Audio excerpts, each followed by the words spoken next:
Oh, I saw it all right. Standing between the tall buildings in the distance was a glowing blue giant. Its slim, deep blue shaded figure seemed to contain some sort of material which allowed it to glow from within. Since it was too dark, I could only perceive its outline, and besides the eyes and mouth, which seemed a bit darker, its face didn't seem to have any other features. What on earth is that thing? The giant slowly lifted its arm and then swung it down like an axe. The building beside it was smashed in half. Then, as if in slow motion, the concrete wires and debris made a deafening noise falling to the ground. We believe this to be a manifestation of Suzumiya-san's frustration. Every time her inner conflict reaches a certain limit, this giant will appear and destroy everything around it to relieve pressure. But we cannot allow this thing to have its way in our reality, or it'll cause widespread destruction. That's why this sealed reality is created, so that it can wreak its destruction inside. Does that make sense? Every time the glowing blue giant waved its arms, the buildings would be sliced in half and collapse. The giant would then continue forward, stepping on the debris. Surprisingly, I could only hear the sound of the buildings collapsing, but not the footsteps of the giant. According to the laws of physics, it should be impossible for a giant like him to be able to stand due to its weight. Yet he is able to move around freely in a weightless condition. Though destroying a building involves a change in molecular structure, these rules don't seem to apply to him. Not even an army would be able to stop him. So what? We just let him have his way? No, and this is why I exist. Please look over there. Koizumi pointed towards the giant. I looked where he was pointing and noticed a few glowing red dots that weren't around before, now flying around the giant. Compared to the large blue giant, the red dots were like sesame seeds. There were 5 of them in total. But because they were flying so fast, my eyes couldn't keep up with them. Like satellites, the red dots orbited around the giant as though trying to stop the giant from moving further ahead. Those are my colleagues who, like me, have obtained their powers from Suzumiya-san, warriors in charge of hunting down these giants. The red dots skillfully dodged the giant's arm attacks while changing their flight pattern swiftly and attacked the giant's body. It seems the giant's body was made of gas since the red dot simply flew through it. However, the giant seemed oblivious to the red dot's attacks and raised its arms again to smash another department store.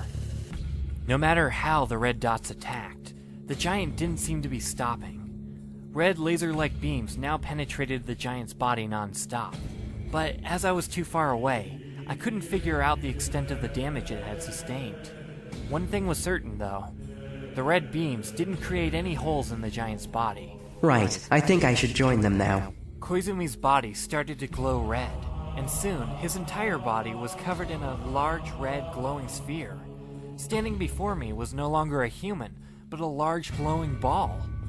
This was getting ridiculous. As if making a signal, the glowing sphere started to rise, and then flew straight towards the giant at top speed. Because the red spheres never stopped flying, I couldn't figure out how many there were in total.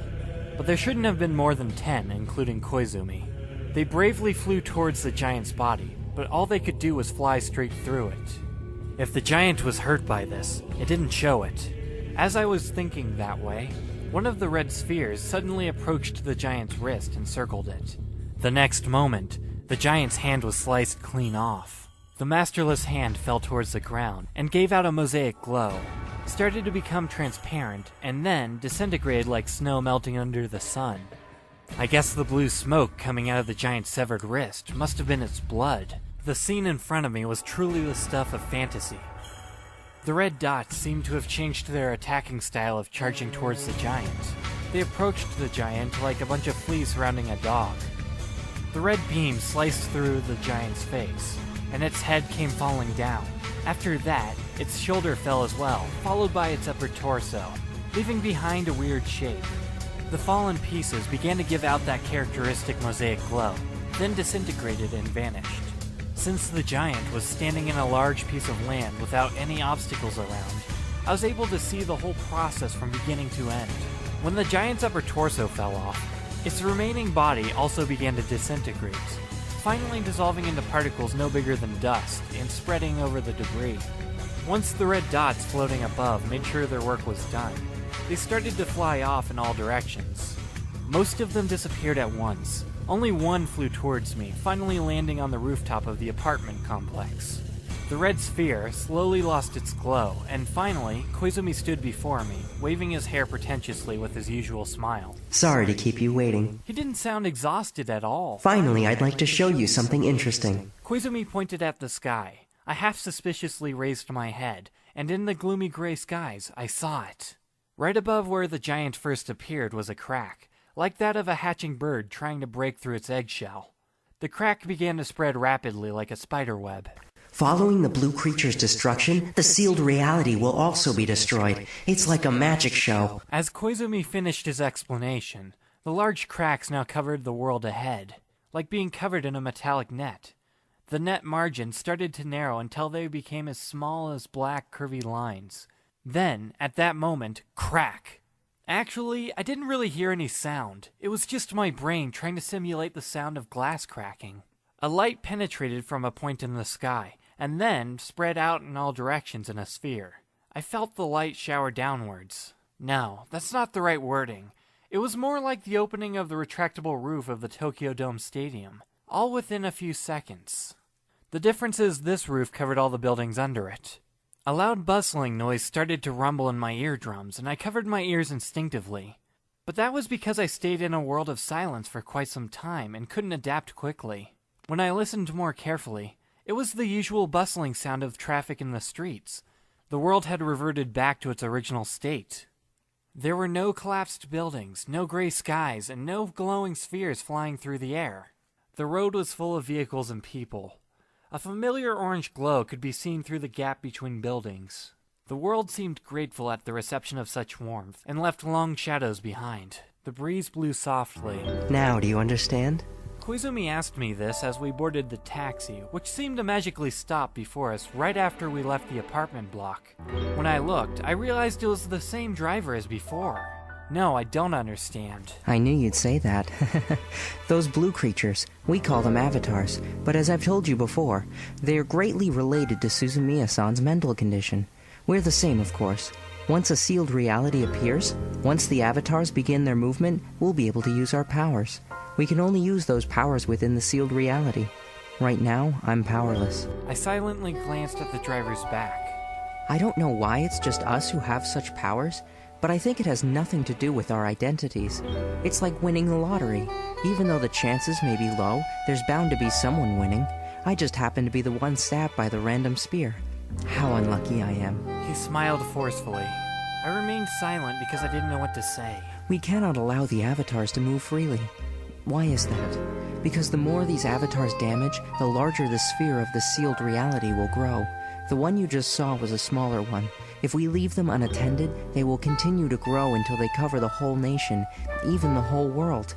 And finally, that alternate gray world will completely replace the world we're living in. I finally opened my mouth. How do you know so much? I told you. I just know. It can't be explained. Everyone associated with the organization is the same.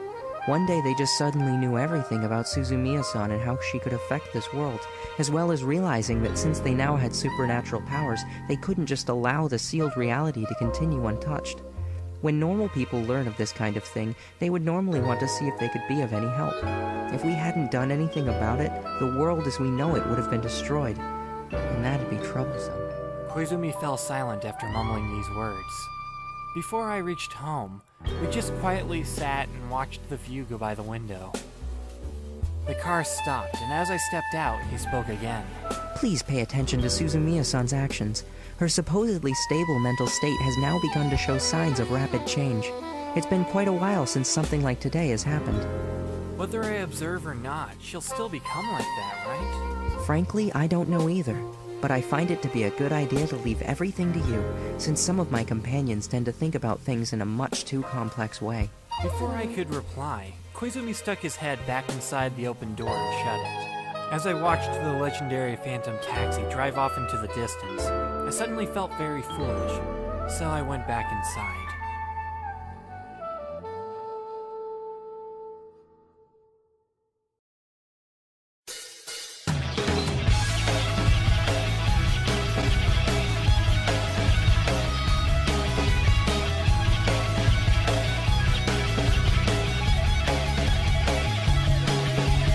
Running away, there's nothing more that I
Haruhi, where are you going?